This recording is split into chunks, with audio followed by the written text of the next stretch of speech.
Welcome to Judaism Demystified, a podcast for the perplexed. Join us as we explore some of the most fascinating Jewish and Torah-related topics with our esteemed guests. By tackling some of the biggest questions you likely won't find addressed elsewhere, we aim to shed light on important issues and inspire a return to the fundamentals. Enjoy the show.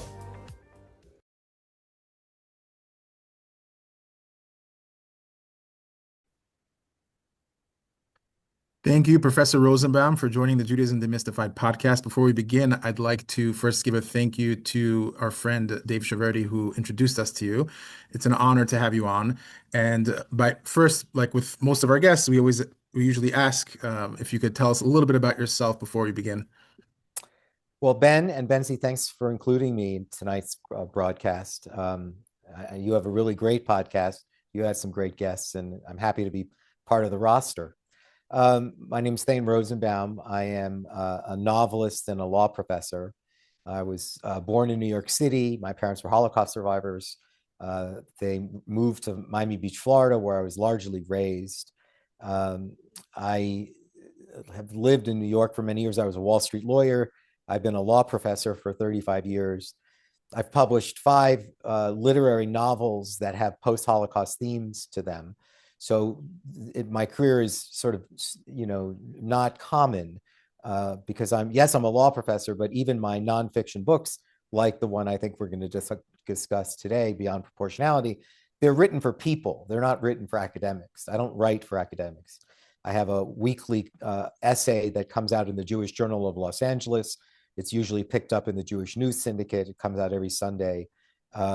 And again, I write for people, and all the nonfiction books that I've written, also 5, are not scholarships, scholarly works.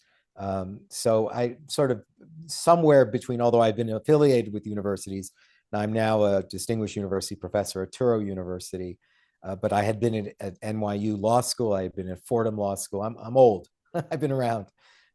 So I have a career that is a little different because people say, yes, I'm a professor, but I think of myself as a public intellectual because I'm really here for the public, not for scholarship. Although I've been a teacher for many years, the fact that that I write novels, I have a nonprofit, the Forum on Life, Culture, and Society, which is called folks.org. And it's a talk show. And it's just a talk show for, on all kinds of topics, including culture. And most everything that I've done, you can find it on thanerosenbaum.com, my website. Yeah, and you've interviewed, for those who don't know, you've interviewed some of the biggest names in the world. This is true. I appreciate the way you described it. Yes, yeah. Nobel Prize winners, Tony winners, Oscar winners, Golden Globe winners, Pulitzer Prize winners, National Book Award winners, Supreme Court justices, President Clinton, governors, U.S. senators. And people in the cultural world, and in books. So yes, thank you for pointing that out, Ben. Amazing. So I want to begin by asking if you can walk us through your experience publishing and promoting your book, Beyond Proportionality, and how it relates to the current anti-Zionist sentiment.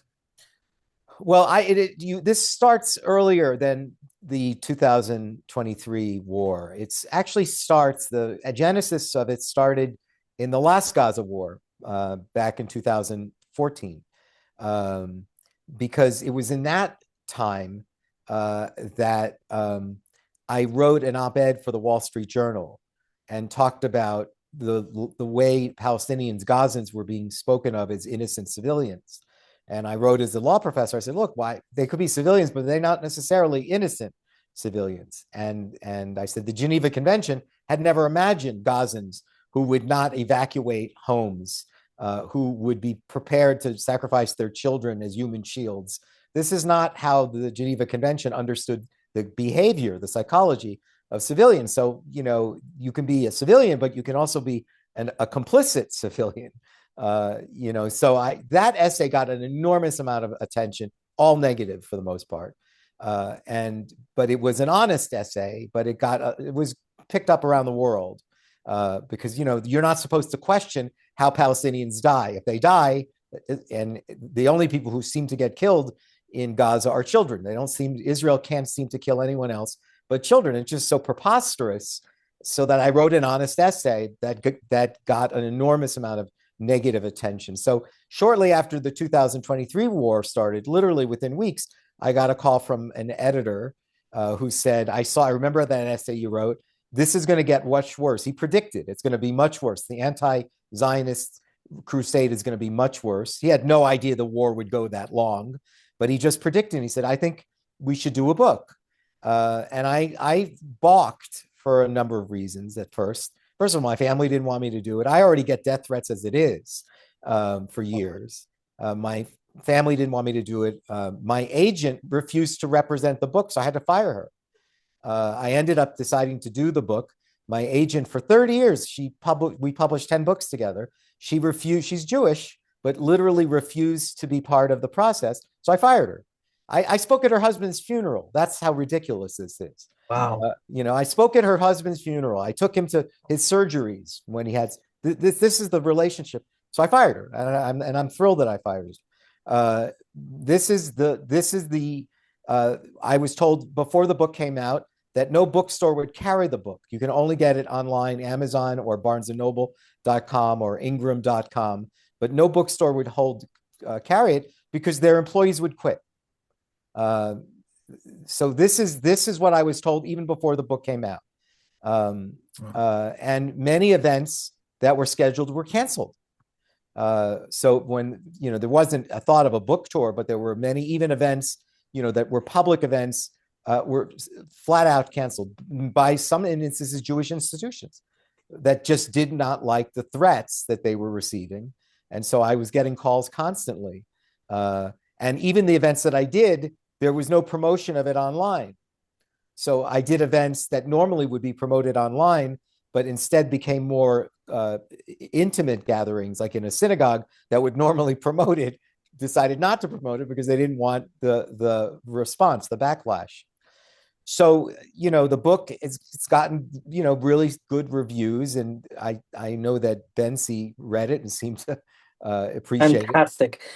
Fantastic book. Well, thank you. But the book was already sabotaged early on, that the idea was to not call attention to it. And I was telling you before we got online, a good friend of mine was a very famous actress. I won't mention her name. She refused to even have me send it to her. She doesn't want to have it in her house. And this is an intelligent person. And I said, I don't understand what you're talking about. I want to send it to you. You could read it. We can discuss it. I don't want it.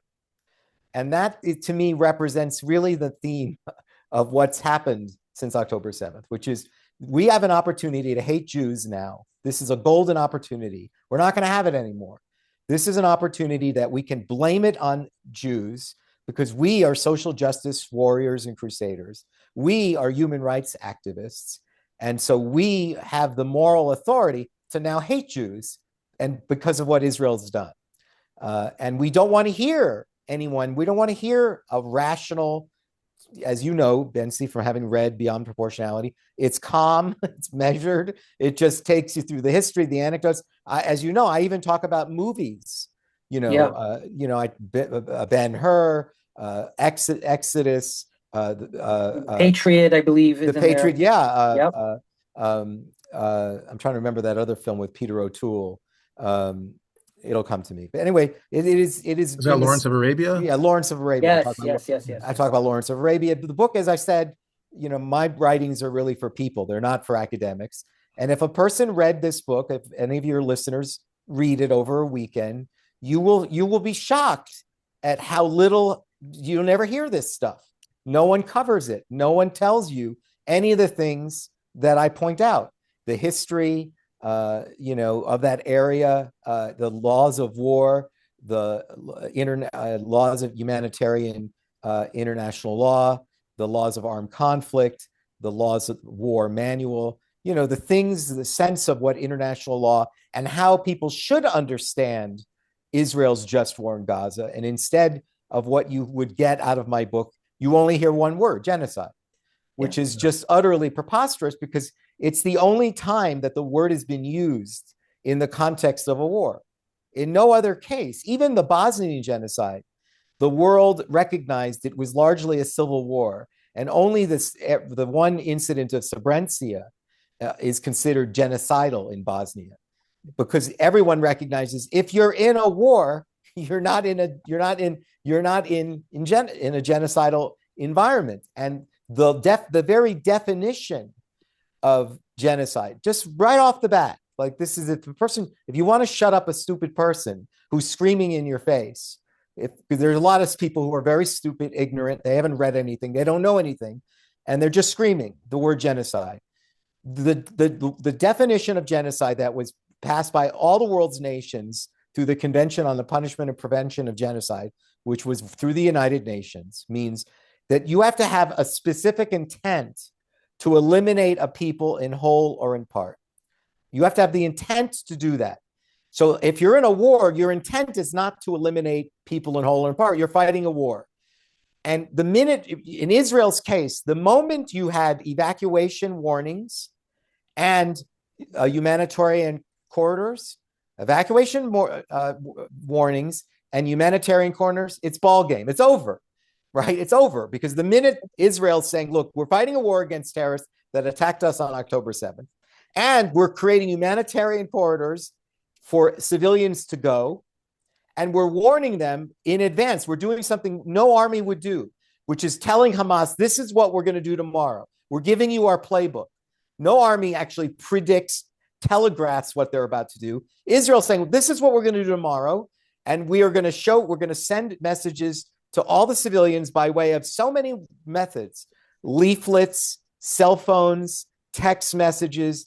They send down broadcast signals on parachutes in Arabic, essentially telling people in Arabic, it comes down from the sky and it says, if you live in such and such a building, tomorrow at 4:00, it will be eliminated. Your specific humanitarian corridor is located over there, right? These steps, again, evacuation warnings and humanitarian corridor in the context of a war, means it cannot be called a genocide. It cannot, because the actual definition, and let me just say, genocide scholars know this, international lawyers know this, they don't care. This is not rocket scientists. I'm just giving you something pretty basic. Everyone knows this. So they've decided to change the definition of genocide in order to hate Jews. So before we get into more of that, because I think it's very important people understand the whole proportionality argument, that's very important. And also besides the term genocide, there's also ethnic cleansing is thrown around. But before we get into that, I actually want to understand more about, the Jewish friends of yours that you kind of, they kind of turned their backs on you, and the psychology behind that, because I understand how someone who is an outsider could be captured when propaganda is everywhere on social media and you don't know what to believe. And it's just like you see, kids on campuses and you get riled up. I get that. But what I don't understand is, how is it that what is the psychology behind these Jews who are like, I don't even want to read your book. I don't even want to hear the arguments. What do you think this comes from? Is this just fear of them getting canceled, or is it have they been convinced as well that we've been, that the Israelis are evil and so on? I think Jews, by and large, have very low self-esteem. I think it's a problem in the people. Most Jews want to sit at the cool kids table in high school, and they're not invited to do it. And so they will do and say anything to be accepted by their neighbors and friends and their roommates. And this is just what I call moral narcissism. Look at me. I'm a Jewish person, but I hate myself. I hate my people. I hate Israel. Look at me. I planted a tree in Israel when I was 10, and now I can't love Israel anymore. Look at me. What a good person I am. They do this in order to sell themselves, to promote themselves to their communities. I don't believe, yes, there are some people, who are, yes, progressives. The Donald Trump factor has a lot to do with it, because many Jews who are Democrats, lifelong Democrats, hate Donald Trump more than anything else they can think of. It's the most important thing. It's the most important thing in their identity. And so because they hate him so much, they can't focus on anything else. So it's shocking to me. Like, I run into people all the time, and they're like you. They're always very either critical of me, or they see my essays or the book as a racist book, because you can't possibly defend Israel. You'd be a terrible person in order to do that. And I oftentimes say to them, but I don't know with you guys, I say, look, if I know them, I say, but you have 2 daughters. And they look at me like they don't understand. I'm saying, I said, do you understand what would have happened to your 2 daughters? I said, I have children who went on gap years, one of whom definitely would have been there. Now, how is it that you don't understand that what happened on October 7th, this is not like the attack on Pearl Harbor when you're knocking out military vessels and aircraft. The level of barbarism that took place, gang raping teenage girls, mutilating their genitalia,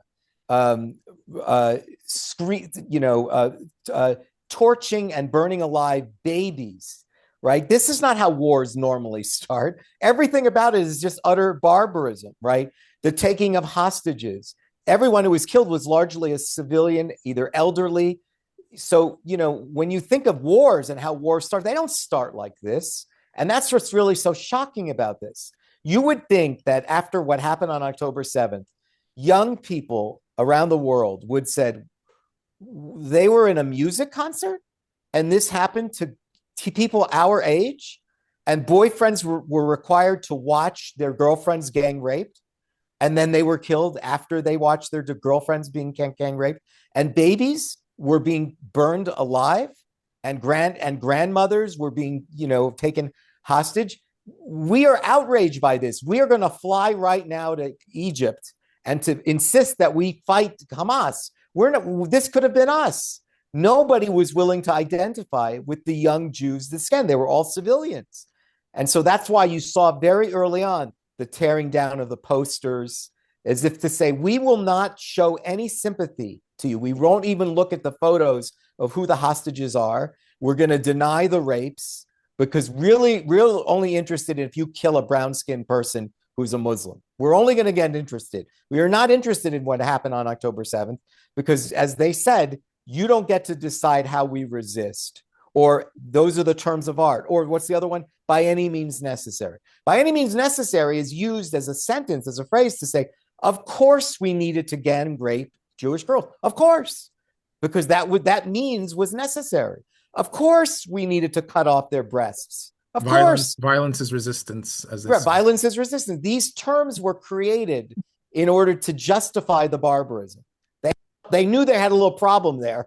Even on Yahya Sinwar was surprised at the level of barbarism. He even was surprised because what people don't remember is 6,000 people invaded southern Israel on October 7th, right? But 2,000 of the 600 were civilians. So stop talking about innocent civilians. This is nonsense. There really aren't any real innocent civilians in Gaza. I think one of the most glaring and eye-opening things, and I think part of it has to do with the fact that I don't think Israel has done a great job with, getting their message across to the world.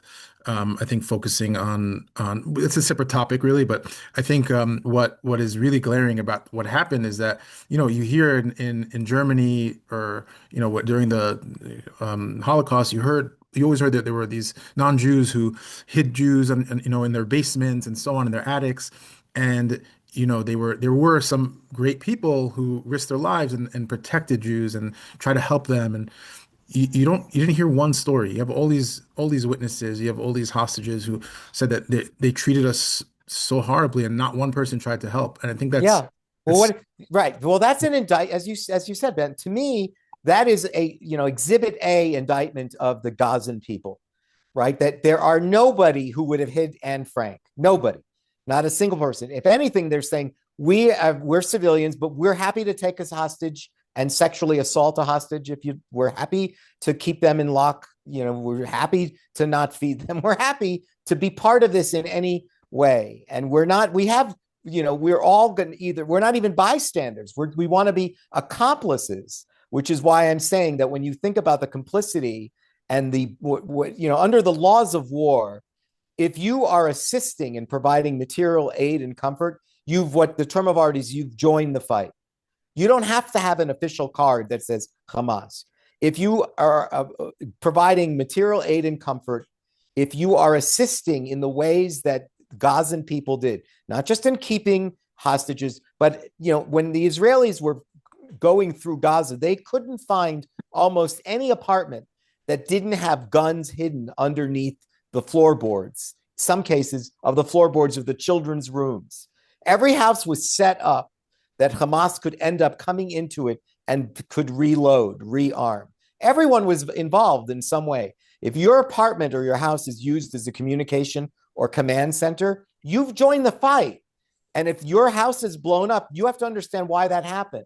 And you don't seem to care because you seem to think that being a martyr is more important than saving your children's lives. But the problem is, which is the problem with my agent, most people are just ignorant. They don't know. And number one, and number two, they don't want to know. They want to believe that everyone that's their neighbor on Park Avenue or in Brentwood, California, or wherever they are, that all people are the same, right? I don't know anybody who would martyr their children. Well, their argument will be not that everyone is the same, but given the same opportunity. Like, for example, just playing devil's advocate, but they would say that, they've been raised, these children, and mostly young people, teenagers fighting in Gaza, they were raised by Hamas, so they didn't really have a choice in the matter. And there's all these excuses, but like at the same time, no, but they were raised by their parents. They weren't raised, and that's what I wanted to say. They were raised by parents who supported Hamas. Hamas after October 7th had never been more popular. So it's not like the Gazans said, "Holy crap, I can't believe what Hamas and some civilians just did. We don't want this under our name. This will be a stain on our people for eternity." No one said that. They had never received. Remember, when the hostages were brought in, people were spitting on them. Corpses were being dragged in the streets. On camera, dragged through the streets. Corpses.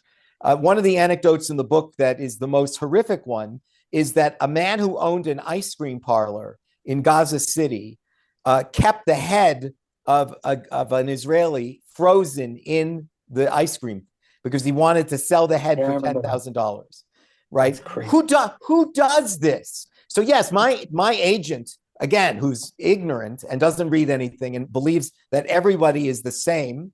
I don't know anybody in my building in Park Avenue who would do this. So then therefore it must be the case. She had a trouble within the book. I said, it says Israelis value life more than Palestinians.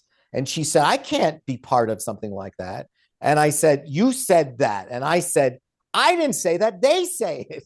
That's what they're saying. You just don't want to believe them because you don't like, it's very unflattering to the Palestinians. And you don't want to accept the possibility that that's exactly how they feel. And because this makes you uncomfortable, you distance yourself from it. So again, people really weren't taking an honest look at the Gazan people. An honest look what happened on October 7th and said, I say in the book, and I take you through all, again, laws of international humanitarian law, laws of armed conflict, Geneva Convention. When you look at the barbarism, the rocket fire that continued even after the barbarism, the rocket fire was headed where? To Israeli civilian population centers. The promise repeatedly by many in Hamas, not the day after, but for months, we are going to do October 7th again and again and again. They use the words again and again and again. The complicity of the people, the taking of the hostages, the fact that the Red Cross was not permitted to see the hostages, the fact that there was no talk of ceasefire or surrender or laying down weapons. Under the laws of war, Israel could do almost anything it wanted to fight back. Anything they wanted to.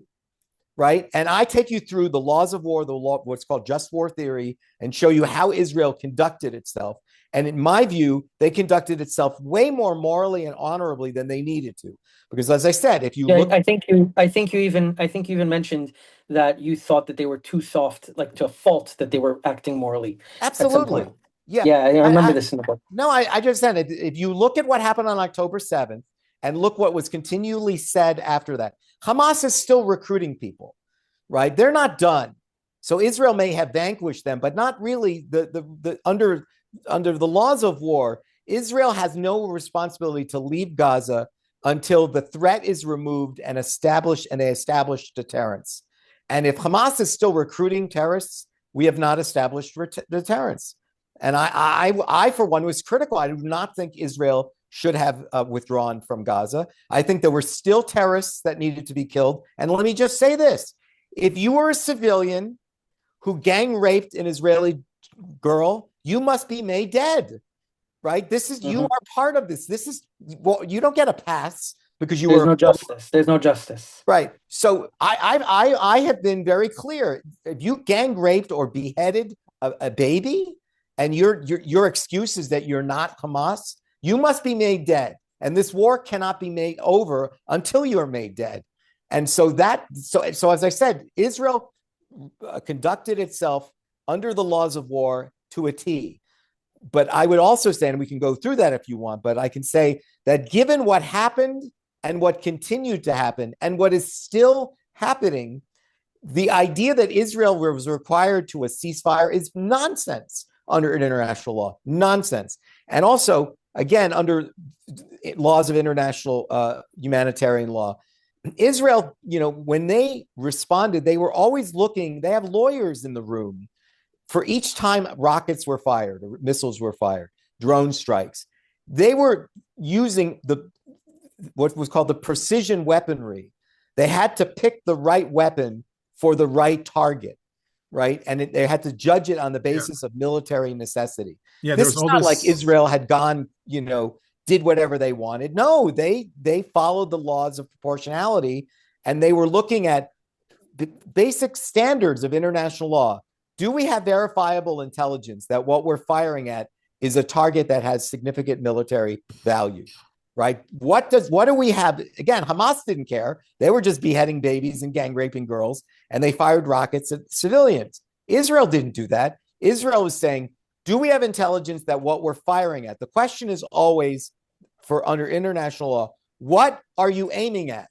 What are you aiming at? Because if it has military value, if there's a military necessity, it doesn't matter that civilians are going to be killed. You may not like the way that sounds, but under laws of armed conflict, the only reason civilians are there, that's the other thing. 30% of the civilians are friends and family of the terrorists. And half of the people that were killed were terrorists. So that means 80% of the people that were killed in Gaza are either terrorists or their friends and family. And the friends and family were not going to humanitarian corridors. So yes, they were killed, but that doesn't violate international law. Why? Because the targets had high significant military value and necessity. And that the question then becomes, do we have the verifiable intelligence? We know what we're shooting at, firing at, and are we using the right weapon? And Israel has lawyers that play that role to make sure that the blast radius of the weapon is appropriate for the size of the military target and the possibility of collateral damage. There was all this propaganda that Israel was dropping like these dumb bombs, and they said, look, they showed these images of Gaza being destroyed and like 70% of the buildings were destroyed. But if less than 5% of the population were killed and 70% of the buildings were destroyed, that means that Israel is really doing its job in getting people to safety and not, just haphazardly knocking down buildings while people are inside. I think especially now with the people who are buying the numbers by the Gaza Ministry of Health, which is Hamas, now we're slowly starting to see that the truth is coming out. And the numbers are much lower in terms of civilian casualties, and the ratio of civilian to combatant is very low. So the thing is, we live in the age of information, and the news comes out so fast, and but nobody verified those. No one verifies, right? So none of the major mainstream media, they didn't do their jobs. They took whatever the Gaza Health Ministry said. Now, when the Henry Jackson Think Tank Society, their think tank, took a look at Gaza's own numbers, right? This is not outside verification. This is the numbers reported by the Gaza Health Ministry. They discovered that 11,000 of the casualties were unidentifiable. That we didn't, they had the numbers themselves didn't have the right IDs, birth dates, names. Women named Mohammed were listed as women being killed. Children that were people that were military age, they were given instead. So someone who was 50 years old was all of a sudden a child. 5,000 of the people that were killed died of natural causes. A woman who was being treated for cancer in a hospital in Gaza was treated as killed by Israelis. She was being treated for cancer. She's still alive, but the Gazan Health Ministry listed her as dead. So yes, the numbers were preposterous, but this is not the first time this has happened with the Gaza Health Ministry. It happened in 2014 and it happened in 2009. Everyone immediately publishes the numbers Hamas gives. And then later, when everything calms down a little, we discovered the numbers have been falsified. So, the very fact that children that were listed as children were actually males, women were being listed as dead who were actually males, and there were 11,000 people that there was no identification for them at all. They could have been anybody. And as I said, Israel continues to insist that at least 50%, they're not saying 50%. At some point when they said the numbers were 40,000, Israel said, our numbers are that we've killed 20,000 terrorists. It's possible that the numbers are actually much higher than 50%. But again, it wouldn't make a difference because under the law of war manual, the party that places civilians near the fighting assumes responsibility for their injury or death. If you put the civilians there, Israel doesn't put them there. Israel's telling the civilians to leave. So under international law, under the law of war manual, whoever's placing civilians near the fighting assumes responsible for their injury. So blaming Israel for civilian casualties in Gaza, again, is inconsistent with international law. But you won't hear anyone tell you that. I think sorry, just one last thing before Bensi, you take it away. But one thing that's very disturbing that people just ignore is like, I want to go back to right after October 7th, you see these grandmothers in the street giving out candies, kind of like what happened after 9/11. And you see them elated, like some mother is so happy that she's saying, I want my other sons to be, martyrs. Like that, it's such a different culture that it almost sounds unbelievable to people and it's crazy because, people would rather believe some conspiracy theory about, what is it, that conspiracy after 9/11, the dancing Israelis, that was totally debunked. And they'll just hone in on that instead of actually seeing like, how did Palestinians behave after that? And again, I do believe that there's good people everywhere. That's not the point. The point that you're making is that everyone is blowing this whole thing out of proportion in terms of the civilian casualties because they are part of many of them are actually part of this war and are very much involved and want to keep doing this. And Israel, for whatever reason, cannot get this message across. I don't know if it's just a lack of good, Hasbara or whatever you want to call it, but I feel like it's really failing in this area. And I'm wondering what you think could be done to change people's minds. Is it even worth trying? No, there's nothing that can be done. Because we saw what happened very early on. Everyone said this is about Israelis' policy or Israel's conduct of the war. But, restaurants were being attacked in the United States. Synagogues were being attacked. There's no one who was asking any of the Jews who they were attacking how you feel about the war. They were attacking Jews that have no connection at all to what's going on in Israel. For instance, one of the things that I talk about in the book, there are 1 million Muslims, they're called Uyghurs, in China, who have been subject to concentration camps, false sterilization, forced abortion. 1 million, right? Not tens of thousands, but 1 million Chinese ethnic Muslims are being tormented, persecuted, and killed in China. Has anyone attacked a Chinese restaurant in New York or anywhere in the American? Has anyone reached out and said, are you from China? Are you Chinese born? And attacked them on the streets because of what's happened to the Uyghurs in China? That's why, this has nothing to do with Israel. This is an excuse to be able to, a license to hate Jews, because, most of the people that are being attacked, if they're not there in any Israeli capacity. They just happen to be Jews acting as Jews, going to synagogue, going to a restaurant.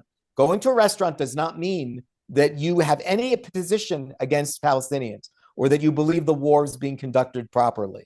And so, that argument has lost itself. It's lost all meaning, because if you identify the people that are being attacked, no one is attacking people based on their views of the war. They're being attacked because they're wearing a yarmulke. They're being attacked because they know that they're Jewish, or that they're being required as Jews to publicly disavow Israel, right? Would they do that to a Chinese American? That you have to disavow mainland China or unless we won't let you go to class, we won't let you go into this building. So this is clearly based on anti-Semitism. I don't think anything Israel could have done differently. I just think that, yes, everyone always talks about Hasbara, but they're not factoring, this is the world's oldest prejudice. Anti-Semitism has been around older than any other hatred. And when it resurfaces, it comes back in a vengeance. And we're living through that time now, especially if you look at global Jewry. The United States is only waking up to what French Jews, British Jews, Belgian Jews, Swedish Jews, and Italian and Spanish Jews have known for 15 years, where there have been violence against Jews by Muslims, and governments throughout Europe refused to protect their Jews. Why? Because the Muslims are violent. And there are a large number of the population now in Europe, and politicians were afraid to take them on. That's why there are no-go zones. That's why there are sections of these major metropolitan areas of Europe that have Sharia law courts, right? These are supposed to be, Western democracies, but they're living in fear of Islamic violence. And so I don't know. I'm not sure what Israel could have done differently. The first question you ask is just pathetic, that Jews can't stand up for themselves, that they're interested, they want to show the world that they're more righteous and more virtuous or more moral than everyone else. And the best way to show that is to say, look at me, I'm a Jew and I hate my people and I will not defend them. And the last thing is what you said before. I mean, I think that, and I use that example with my agent, there are people that simply live a very sheltered life and they have no comprehension that there are mothers that are prepared to make their children martyrs for some demented Palestinian cause.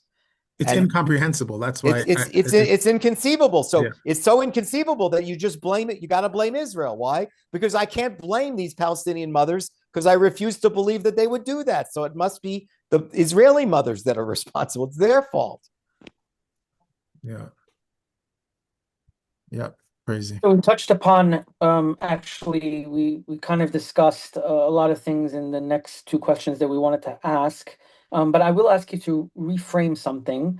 You guys touched upon it, but I think it's worth it to give it its own segment as well.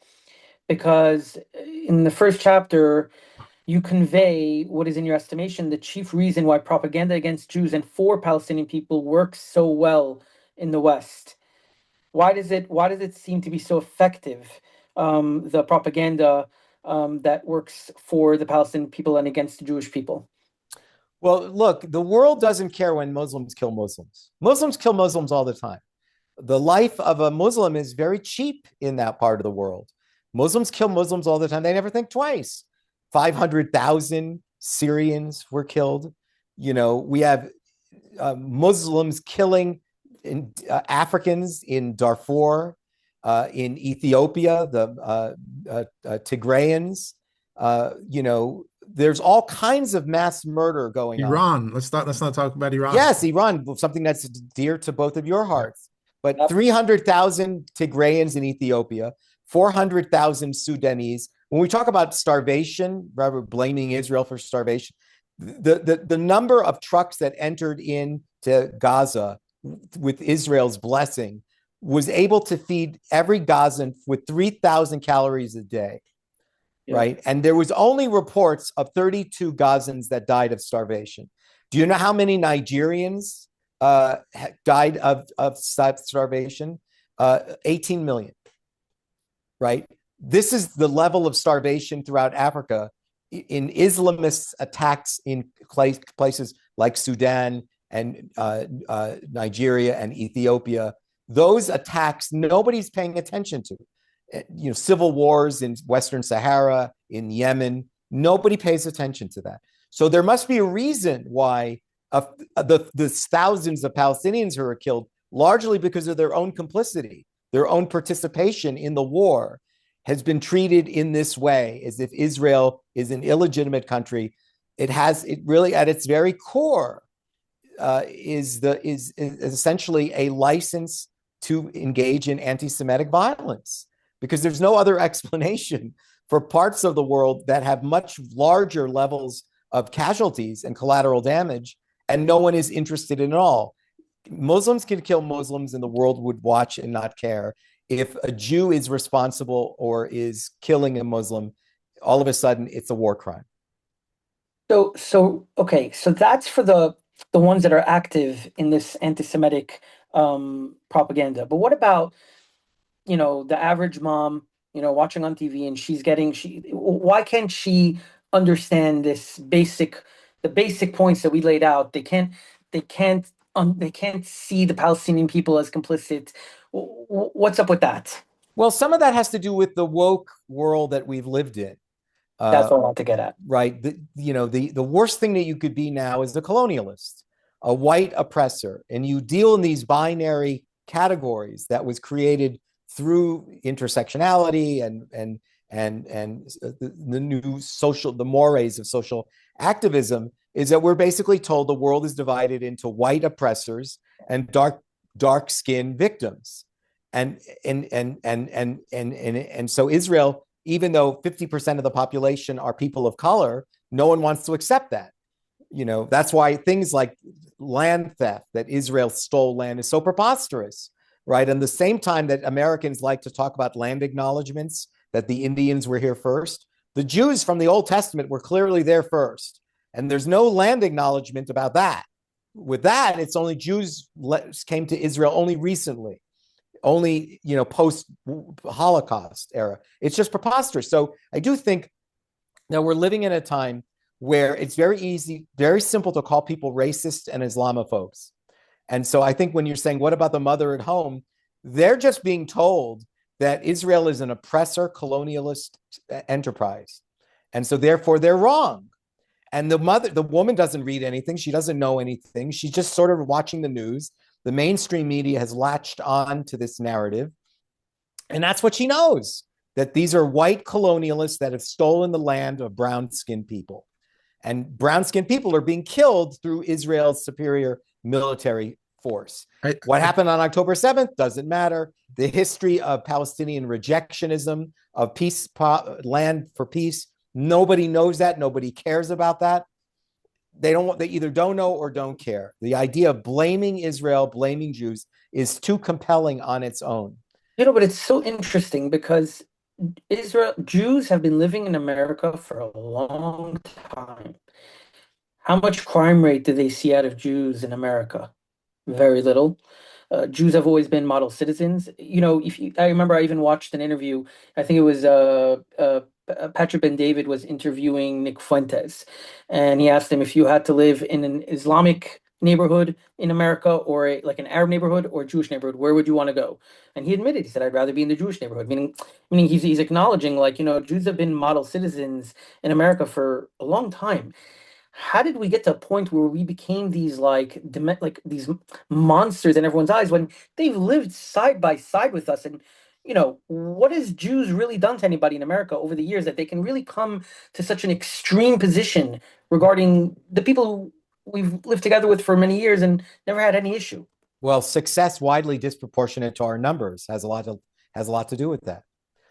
You're talking about a very small population of Jews that are overrepresented in every field, and it builds on this idea of conspiracies. I think there is an enormous amount of resentment against Jews, and that has played a role in this.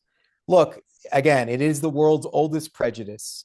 Even when it's dormant, it's dormant. It doesn't disappear, right? People thought, after Schindler's List and the Holocaust Museum in Washington, D.C., they naively said, oh, anti-Semitism is over. No, it's not. It's never over, because we're seeing how easily it was revived and revitalized in this post-October 7th era. Things that would be shocking when you think about what's being blamed on Jews. So, it must be that in everybody, it's not based on some rational, I don't really think the Jews have ever done anything to harm anybody. In fact, they seemingly have been model citizens and have contributed to the growth of our, civilization in many different ways. And I don't know why I hate them so much. I don't know why I would automatically support Palestinians when I have no idea about the history of that region. And what I do know is that Palestinians are widely connected to global terrorism. Why would I immediately after 9/11, why would I default to blaming Israel? Wouldn't I saying Islamists are the cause of 9/11?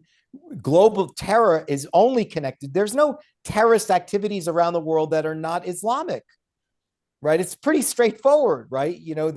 The Hasidic Jews don't do this. Roman Catholics don't do this, right? There's only one people on earth where you can get 10,000 people to come to a public square and scream, death to Israel, death to America, death to the Pope, death to British novelists, death, death, death. Who talks like this? It's only Muslims. You don't see the Luxembourgian people screaming, death to France, death to France. This is only Islamists. So why is there the housewife that you're describing, Bensi? I don't know why she immediately says, well, this is Israel's fault. Why doesn't she say, it does seem to be that Muslims and Islamists in particular are really violent around the world. They don't really like to have a conversation. They like to blow shit up, and that's pretty basic observation. You don't have to be a genius to say, it does seem like, when it comes to global terrorism, it's Islamists and Muslims. It's not anyone else, certainly not anymore. And so why not, people, again, you said something about 9/11 was at our doorstep. Yeah. Literally and also, in the heart of New York. Here's something about 9/11, Bensi, that no one either remembers or wants to know, and CNN won't help. And this is this.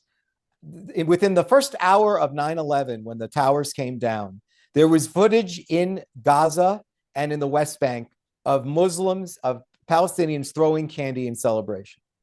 And that was on, CNN has the video. They have it. They won't show it because it's very part of the, as I said, this kind of woke ideology of oppressor and oppressed.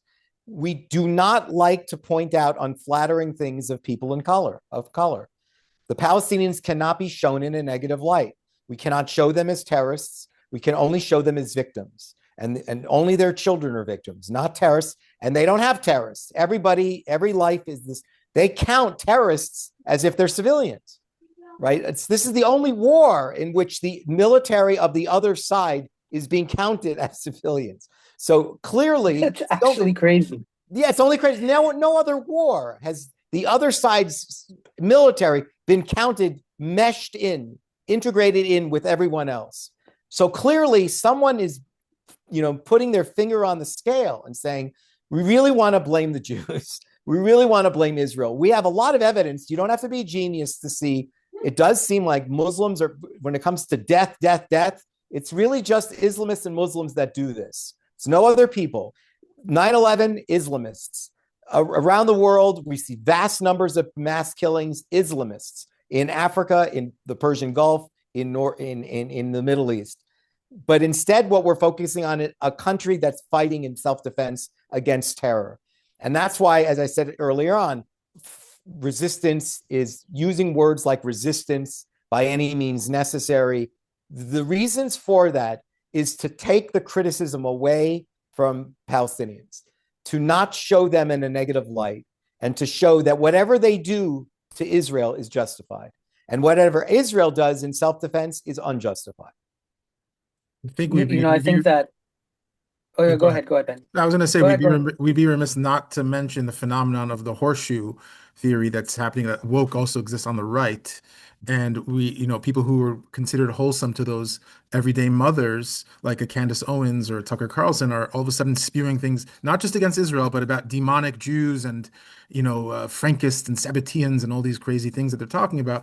That's a huge phenomenon that's occurring right in front of our eyes, and I don't think it's getting enough play.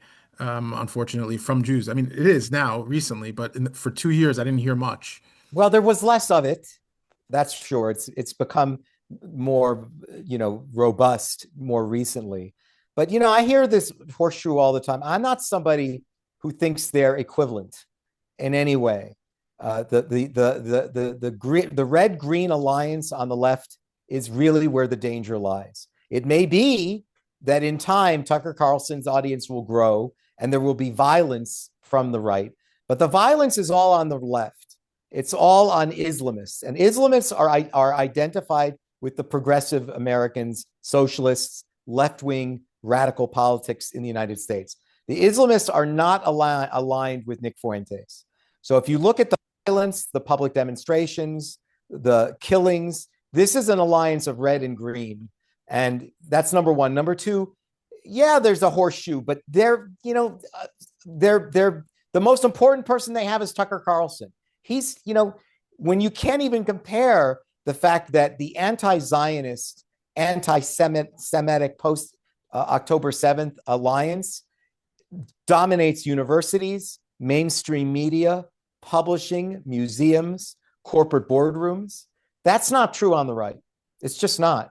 What really, the real energy and the real violence is coming from, look, when in Dearborn, Michigan, which is now a majority Muslim city, it didn't get enough attention when you started to, for the first time, see the burning of American flags and death to America, right? That kind of violence is something that you see in Europe, and that's now only recently coming to America. So yeah, you're right. There is a new wave of anti-Semitism that has also been revived on the right, but the violent dimensions of it still are on the left. And it's this alliance between, the radical hard left and the radical Islamists. Yeah, I also think people are starting to, see how influential Qatar is in kind of changing that demographic on the right. And there is this alliance that's growing slowly, and it's not small anymore. No. I agree. But I have still not seen violence really associated with it in the same way that we've seen it on the left. And until I see that, I'm not saying that this is not something Jews should be prepared to combat.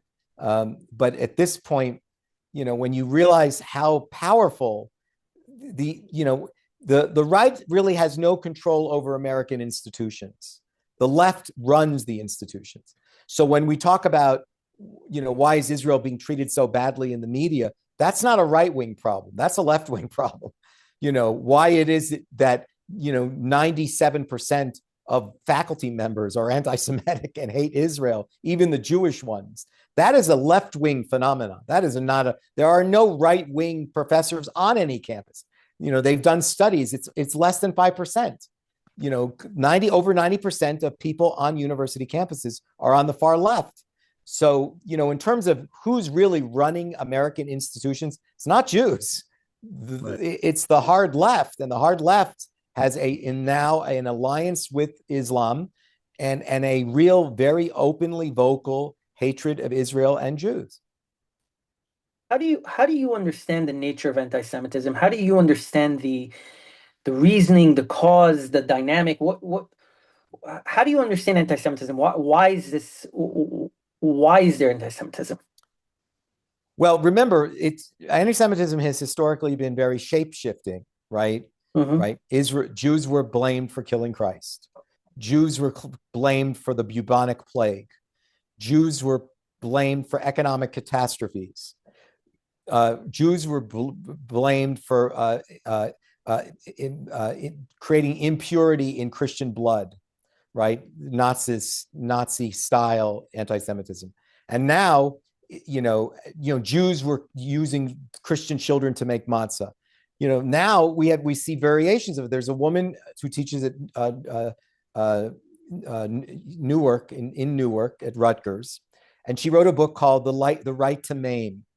And she basically accuses, without any evidence, the IDF of deliberately harvesting the organs of Palestinians, deliberately poisoning the water supply in Gaza and the West Bank, and deliberately shooting at the legs of children, right? She won a book award for this.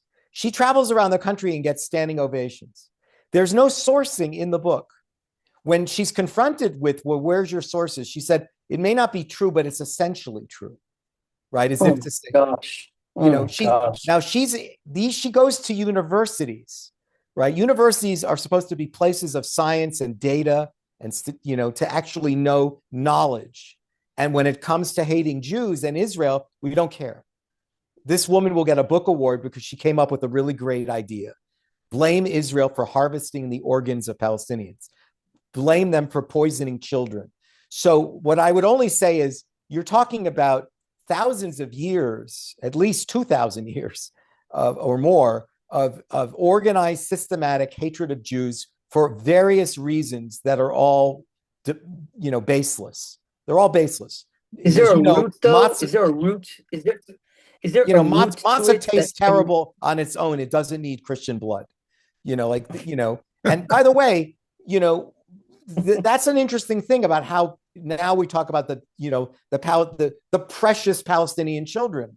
It's because we now know that it's harder to sell people on making matzah out of blood, right? More modern audiences are not going to believe that. So this is easier to believe. Poisoning children, deliberately targeting the legs of children, right? This to me is exactly akin to what we saw with the blood libels of making matzah out of the blood of children. We're seeing it again, but in a different category. Now it's Israel targeting children deliberately. So all I could say is, Jews have had this problem for, certainly over 2,000 years. And I do think that some of it is related to a few things. One is success, that it's hard for people to understand the disproportionate amount of success for such a small population. And also, the fact that, when you hear words like globalization and cosmopolitans, those are surrogates for Jews. When people are, when you refer to cosmopolitans, there's a lot of resentment about Jewish intellectuals, about culture. American culture is Jewish culture. The fingerprint, I wrote this for Sapir magazine on the imprint of Jews on American culture. Fashion, food, music, comedy, movies, right? 5 of the first 7 movie moguls were Jews born in Europe, right? Without Jews, there really isn't American culture. Without Jews, there's no blue jeans. There's, so the way in which Jews have sort of functioned, throughout society and been present and open, they're always very visible, and there's always a reason to resent them. And people will accept these excuses, these biases and prejudices. They'll eat it up. Give them something that they can use. And Israel has provided a lot of really good reasons, especially when you're talking about most people are ignorant about that region. Most people don't know that there's never been a country named Palestine. People don't know. People don't know that at the time that Gaza was occupied by Egypt and Jordan occupied the West Bank, nobody was talking about Palestinian self-determination.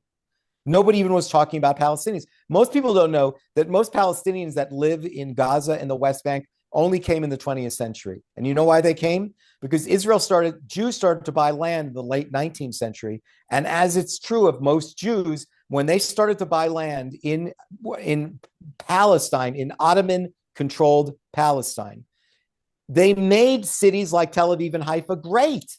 They created jobs and opportunities. People flocked from southern Syria and Iraq. The Palestinians that claim are Palestinians, they're not from Palestine. The vast majority of them are from southern Syria and Iraq. And they're only there because when Jews started to buy land in the 19th century, they did what all Jews seem to do wherever they go. And I've said this before, Jews make places better. They just make it better. Europe is on its way to being a shithole because they're losing their Jews. Good luck to France. You gave Jews an excuse to make Aliyah and to move to other places, and let's see what life is going to be like for you there. And so again, Jews made Palestine better, and that's what drew, quote, Arabs that eventually became Palestinians. This is so informative. And before we go, we want to ask you if you have anything you want to plug, any upcoming projects. Well, I'm a novelist, so my next book will probably be a novel. But I really would like, because of, I said, the boycott of this book, I would love your audience to go to Amazon or barnesandnoble.com and buy Beyond Proportionality, Israel's Just War in Gaza. Buy a copy for yourself and buy one for your son or daughter, because they need it. Jews are walking around and well-meaning non-Jews who want to defend Israel but don't know what to say. They hear the word international law, but they don't know what that means. People use the word, I've always said this, whenever someone says to you, under international law, Israel's violating something, you should say to them, what law are you talking about? They don't know the answer to that. They just know the word international law. if you read my book, you'll say, here are the laws. I now know what they are, right? Yeah. So I'm not going to let someone stupidly tell me Israel's violating international law. The best answer you should always say to them, you'll see their face will turn red. Say to them, what law specifically you're talking? They'll start screaming at you. They'll scream genocide. They'll start screaming because they don't know. So you spend a weekend calmly reading my book. You'll feel better about being a Jew. You'll feel better about being a supporter of Israel because you'll know Israel's not in violation of any laws. Let's put it this way. The taking of hostages is a war crime and violates international laws. And the using your own people as human shields violates international law, right? That's for flat out fact. No one's talking about that. The taking of Israeli hostages violated international law, and using your own people as human shields violates international law. And people are using the word international law against Israel when Israel's using evacuation warnings and humanitarian corridors. It's twisted, it's inverted, it's perverted, right? The side that so obviously and overtly is violating international law, no one is talking about those war crimes. And the side that is trying to avoid civilian casualties, they're the ones in violation of international laws. And I said, when people say that to you, you should say to them, what law specifically you're referring to? Because they don't know. And I'm not talking about just anyone, even people that are academics, they don't know. They don't know. That's why you should read my book, because then you'll know. And the last thing I want to ask you is, what is your message to young Jews, young American Jews? Because in Israel, obviously, Jews defend themselves. They're not victims. Here, we could just had a Super Bowl commercial portraying Jews as victims. I didn't like it so much. I think that the messaging for the youth is really like you said, read my book. You'll get a lot of answers there. But what would you advise to young Jews? Besides that, obviously, how can they be more proud of their Jewishness and get in touch with their Jewishness, and also learn how to stand up for themselves? Well, standing up for yourself, right? That's the main problem. I said this before. I know it sounds harsh. Jews have very low self-esteem. They want to be accepted. And Jewish kids, especially kids in college, they see where the movement is going. They see what the professors are saying. They're seeing what their colleagues are saying. Their colleagues are saying, we will not be your friend anymore. People now cancel their friends. Unless you say you hate Israel, we're not going to let you hang out with us. And so people say, okay, I hate Israel, right? When I was at NYU, they have a very large Jewish population. When I was at NYU, because of my writings, I had no friends.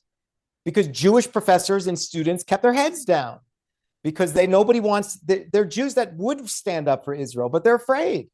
And so I'm saying, have some spine, have some spine. These are people that are not your friends. You think they're your friends. They're not your friends.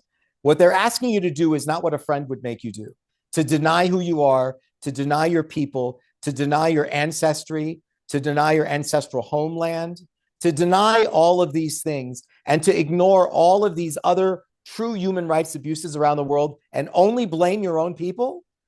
Why are you so accepting of that? Does that make sense to you?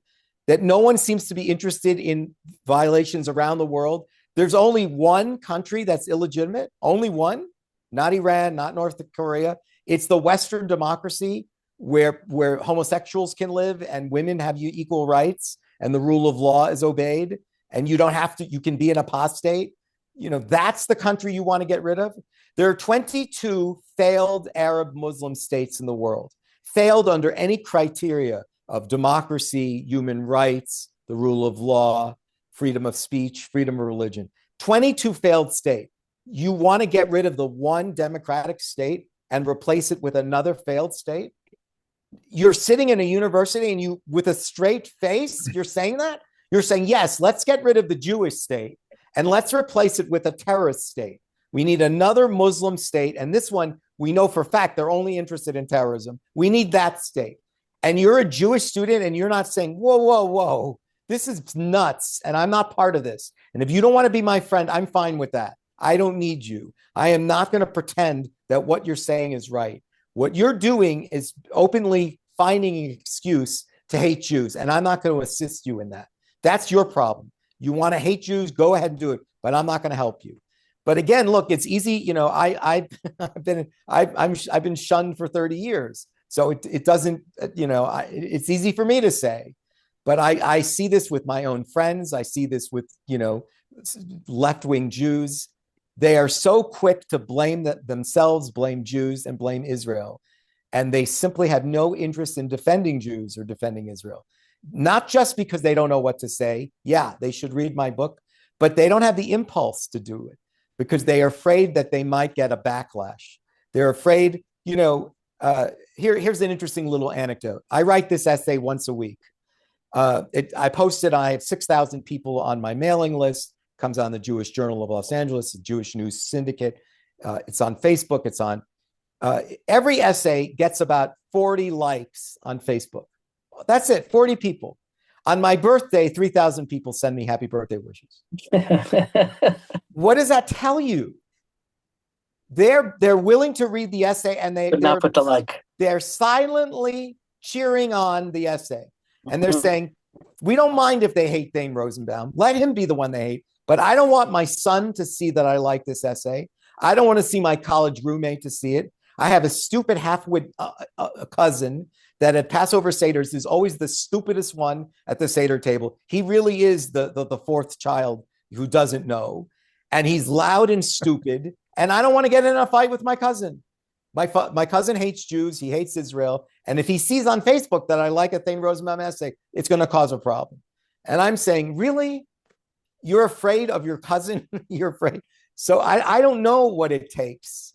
I just know it's not natural to me to be silent. It seemed to me for a while. Look, I was just last thing I could say, for 6 years, I was the literary editor for Tikkun magazine, which is to the left of the nation. I'm not a conservative. I'm an independent. I'm a free thinker. But I know that we're not living in a time that recognizes classic liberalism, where people are able to have different views and discuss views and not attack each other. And what part of this is a cultural problem, that we're living in a time where people feel intimidated by expressing their actual opinion.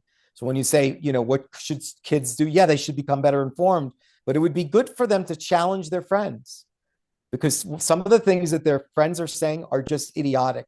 And if you spend any time thinking about it, it's easily contradicted. It's easily rebutted, but you don't want to do it because you don't want to be ostracized. And I want to just end by saying that just to address what Bensi asked before about, how could this happen? We're model citizens. You don't have to go so far back to the Dreyfus affair, where Theodore Herzl, came up with the concept of Zionism to begin with, because he saw the Jew who reaches the highest level of society, and he couldn't imagine someone like that, be put to death. And the fact of the matter is, it's just repeating itself. It's just constantly happening. Yeah, well, in fact, Benzi knows because he just finished the book. I start the book on the Dreyfus affair. The book starts, the very first paragraph is the Dreyfus affair. Why? Because the Dreyfus affair is exactly like this. Why? It was fueled by artists and university people. The intellectuals, the higher levels of society of France became anti-Semitic. It wasn't on the right wing. It was really very similar. Artists and intellectuals drove it. And everyone was very easily convinced that the Jew was the traitor. It doesn't take much. And I think that that's the thing that it has in common. What I said before about, nobody checks the numbers from the Gaza health ministry. It's amazing what people will be easily accept without ever verification. If it's against Jews, they'll accept anything. You can say anything. You could say that they'll make matzah out of blood of children. They're poisoning water. They're cause the bubonic plague. It's amazing when you're blaming Jews. It's amazing how gullible, how willing everyone is to accept anything you say, and that's what I think makes anti-Semitism different than racism, because you have to justify some of this. When it comes to hating Jews, people just jump on the bandwagon and they could care less that what they're following makes no sense. We owe you a debt of gratitude. You said in the beginning that you're a public intellectual. We need more of you, and we're indebted to you for standing up for us all together. We didn't get into the particulars and the details of international law on this podcast, but as you said, the goal of this podcast is that everyone should buy your book, and they'll be armed with knowledge and confidence. Let me just quickly say, to give your audience, because you may not invite me back. So let me just quickly say, We'd love to have you back. Yes. just war theory, how do you determine you're fighting a just war? First of all, as I said before, genocide is based on specific intent. And so therefore, if the Israel's specific intent is to fight a war and not eliminate a people, right? And how do you know that? Evacuation warnings and humanitarian corridor knocks out the word genocide, just knocks it out. They're clearly, that's very simple, easy to eliminate. Don't let any bad faith actor, any imbecile convince you otherwise. Just say to them, this is under the UN Convention on the Punishment, Prevention of Genocide. This is the definition of genocide. So that's knocked out because clearly the intent here is a war. But always the standard under the laws of international humanitarian law and the laws of armed conflict is, what are you aiming at? Are you aiming at something that is military necessity? If you're aiming at something that military necessity, you're not, even if civilians are killed, you're not engaged in genocide. Are you trying to make distinctions between civilians and combatants? Yes, Israel's not only trying to do, remember the Palestinians, Hamas doesn't wear uniforms, all right, but they are telling civilians to go elsewhere.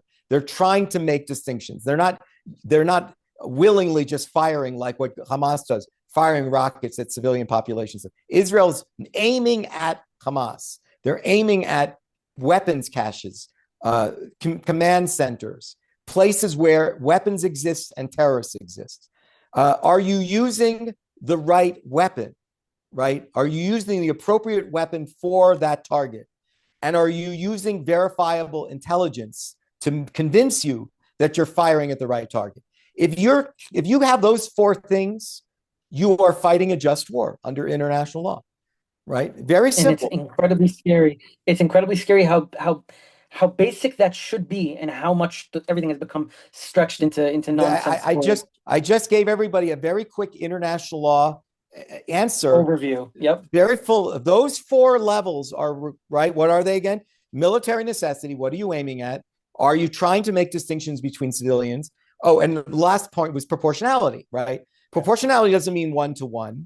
It means if the target has military value, if you know you're firing at terrorists or weapons or command centers, if you're firing something that has value, the question is, and you're using the right weapon, right? Is the value of the target valuable enough to accept the number of casualties you have? We accept casualties. People get killed in war. What are casualties of war? That means that collateral damage. What is collateral damage? Is the damage that's collateral to the war. It's not the war. It's collateral to the war, meaning we accept civilians are going to die in war. That's why they're called collateral. They're collateral to the main aim, fighting a war. So proportionality means, are you using the right weapon, recognizing that you're going to have casualties, but they're not going to be disproportionate because the target is rich.